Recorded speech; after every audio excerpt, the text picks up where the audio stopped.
कोई सरकार अमृत पी के नहीं आती है, हर सरकार का एक आखिरी दिन होता है। लेकिन इस तरह की चीजें अगर हम कर जाएंगे, इसके लिए डिलीट बटन आसानी से नहीं दबता। जो कहते हैं ना कंट्रोल कंट्रोल, वो नहीं कर पा रहे हैं। ट्रांसपेरेंसी के पूरे क्लॉज से पता नहीं क्या दिक्कत। हम आरटीआई को खत्म होता देख रहे हैं, आरटीई को खत्म होता देख रहे हैं, और तो और छोड़िए, राम का नाम लगा करके राइट टू वर्क आर्टिकल 41 के तहत उसको भी खत्म होता देख रहे हैं। मेरा प्राइवेट और निजी से विरोध नहीं है, लेकिन सर, देश की सार्वभौमिक सत्ता, सार्वभौमिक आग्रह, सार्वभौमिक नियति, सार्वभौमिक मानदंड समृद्धि के 5 टापुओं के आगे जाकर के आत्मसमर्पण न कर दे, इसका बचाव इस संसद को करना है। एक नहीं, दो नहीं, सब मिलके करेंगे। अन्यथा माननीय उपसभापति महोदय, हम जिस बिल को शांति के नाम से पास कर रहे हैं, कहीं राज्य और राज्य की व्यवस्थाओं के लिए वो ओम शांति का क्षण न हो जाए। इस चर्चा में मैं अपनी कुछ आपत्तियां अपने दल की ओर से दर्ज कराना चाहता हूं। आपत्तियां हैं, आलोचना है, और उसके पीछे मकसद है कि संसद की इमारत इसीलिए बनी है। महोदय, हाल में मैंने एक किताब पढ़ी गोपाल कृष्ण गांधी जी की, द अनडाइंग लाइट। पता नहीं मंत्री जी ने वो किताब पढ़ी या नहीं, मैं आग्रह करूंगा, क्योंकि न्यूक्लियर पावर और न्यूक्लियर एनर्जी को लेकर के बड़ा लंबा हमारा एक इतिहास रहा है।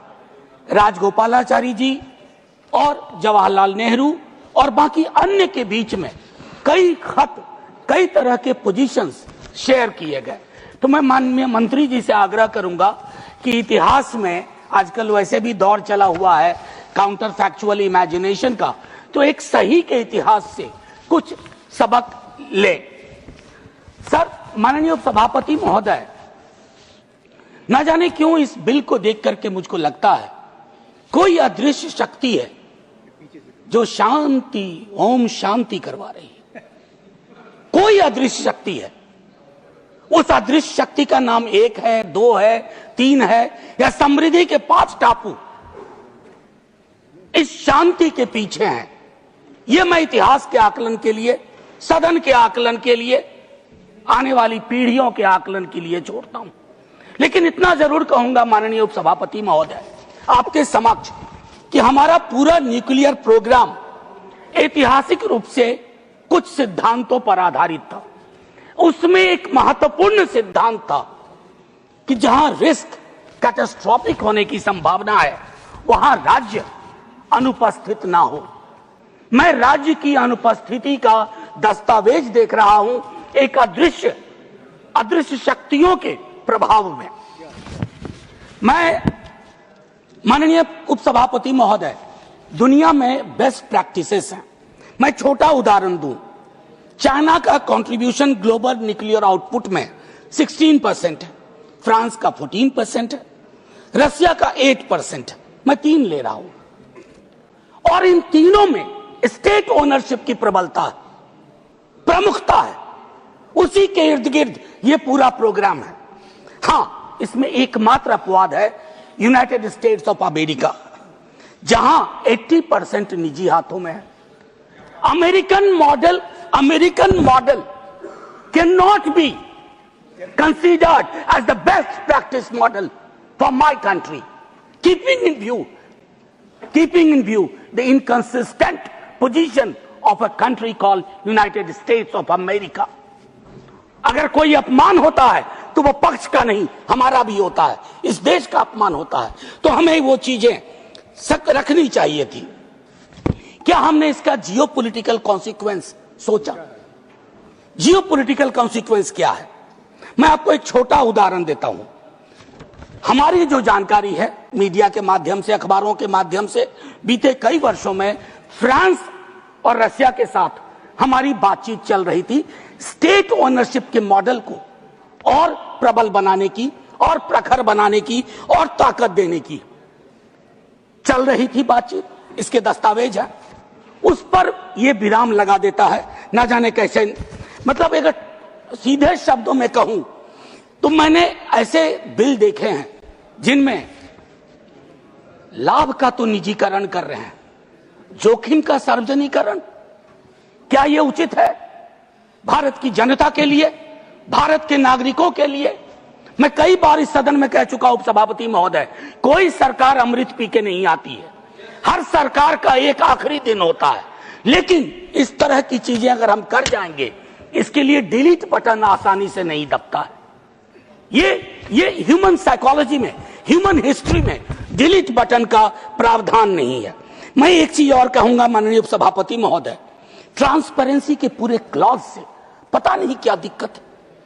हम आरटीआई को खत्म होता देख रहे हैं, आरटीई को खत्म होता देख रहे हैं, और तो और छोड़िए, राम का नाम लगा करके राइट टू वर्क आर्टिकल 41 के तहत उसको भी खत्म होता देख रहे हैं। अब इसमें कहते हैं कि रेस्ट्रिक्टेड इंफॉर्मेशन, सेफ्टी वायलेशन और रेडिएशन लीक्स को लेकर के।